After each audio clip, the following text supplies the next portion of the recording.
Hello everyone, welcome back to my channel. Don't forget to like, comment and subscribe. So today I will tell you about other rules unique to the maritime law in Japan. Okay, rule number 1 is tort liability of the carrier collision.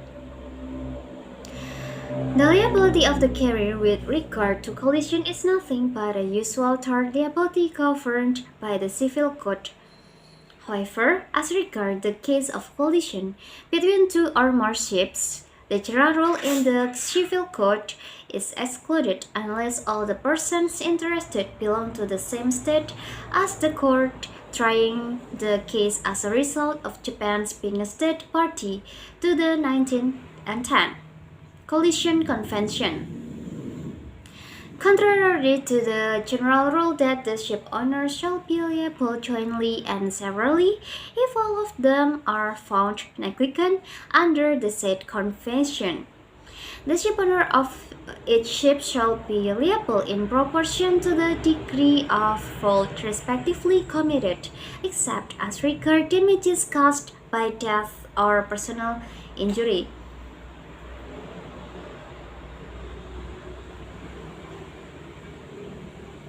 Oil pollution. The liability for oil pollution resulting from the escape or discharge of the oil carried on board a ship as cargo is also a special case of tort liability. However, a very unique regime has been established and accepted by many states regarding this type of damage. The regime is devised in order to have the burden shared between the shipping industry and the oil industry, as well as to answer a larger compensation to damaged party that is normally available to maritime claims under the limitation of liability procedure. Japan is a state party to both of the two conventions that make up this regime, namely the International Convention on Civil Liability for Oil Pollution Damage in 1969 as amended (CLC), and the International Convention on the Establishment of an International Fund for Compensation for Oil Pollution Damage in 1971 as amended, or FC, and has enacted the Act on Civil Liability and Compensation for Oil Pollution from Ships to implement them. The basic feature of CLC is the strict liability for oil pollution damages upon the registered owner of the ships, the compulsory maintenance of liability insurance to cover such liability, and the channeling of the liability to the registered owner. It is unique to this regime that the registered owner, contrary to the traditional ship owner or carrier, is held to be the subject of liability even though the registered owner may be the financier or lessor of the ship having no engagement with the maritime activities. These features are of course codified in the Act on Civil Liability and Compensation for Oil Pollution from Ship. The FC can establish the International Fund to provide additional compensation to the damage beside sharing partly the burden that the registered owner owes under the CLC. Contribution to the fund is required of each state in proportion to the amount of the crude oil imported via carriage by sea.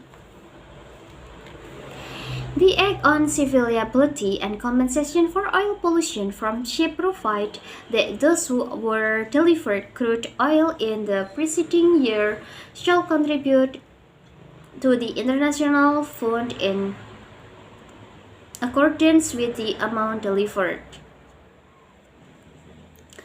The Act on Civil Liability and Compensation for Oil Pollution from Ship goes beyond the scope of the CLC or FC and covers pollution caused by the bunker oil from cargo ship. The liability for the pollution shall be owed by the ship owner and the damaged charterer jointly and severally with limited exceptions. Every cargo ship with a tonnage of 100 tons or more is required to be insured in order to meet the liability thus introduced as well as the responsibility to remove a wreck provided by the relevant regulation. Every ship is required to carry an official certificate of the state of the flag showing that she is duly insured. However, if the insurance is arranged with the international P&I clubs, a copy of the insurance policy will suffice. It is noteworthy that this scheme has been introduced without becoming a state party to the Bunker Oil Convention. Under rule number 2 regime sui generis general average. The Commercial Code of Japan, as in all other maritime laws in the world, provides for a unique system of law sharing called general average.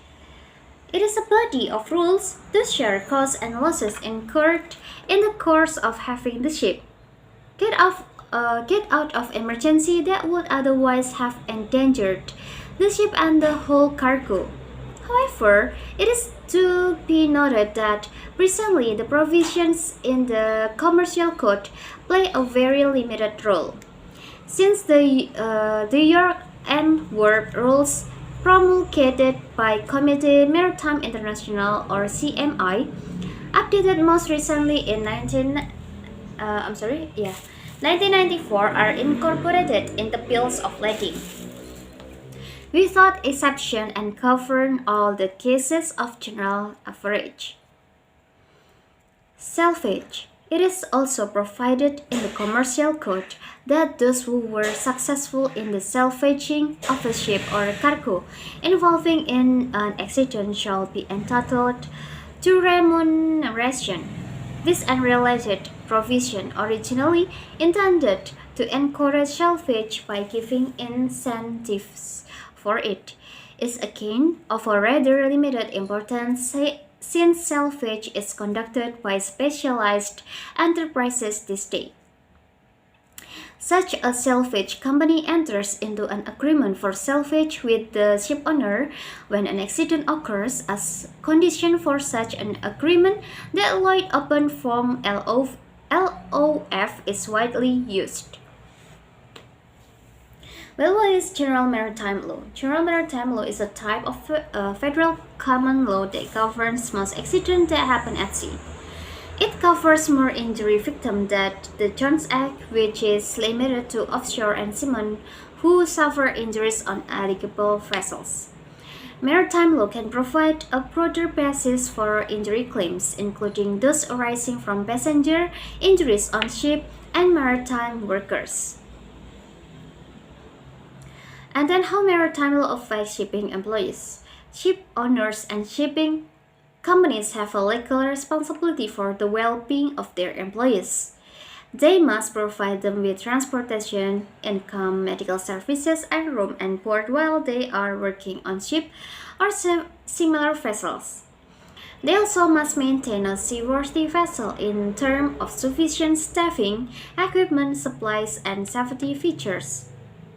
If employees suffer an injury or illness while at sea, ship owners must provide maintenance and care. In other words, employees are eligible for reasonable medical care and living expenses until they can return to work. Injured employees also are typically eligible for the compensation that they were to receive while at sea. Although employment contract may limit the amount of unearned compensation they can receive. Employees' right under maritime law. When you suffer injuries or illness while at sea, you have a right to reasonable and necessary medical care by the doctor whom you choose. You may need to see a company-selected doctor for an initial evaluation, but you are entitled to get ongoing medical care from the doctor or facility of your choice. Furthermore, receiving medical care is a right, regardless of who is at fault for causing the accident. You are eligible for medical care for injuries that worsen a pre-existing medical condition as well as a new injuries. Well, that's all for today. Thanks for watching. Don't forget to like, comment. I'm sorry. Thanks for watching. Don't forget to like, comment, and subscribe to the channel. See you in the next video, and bye bye.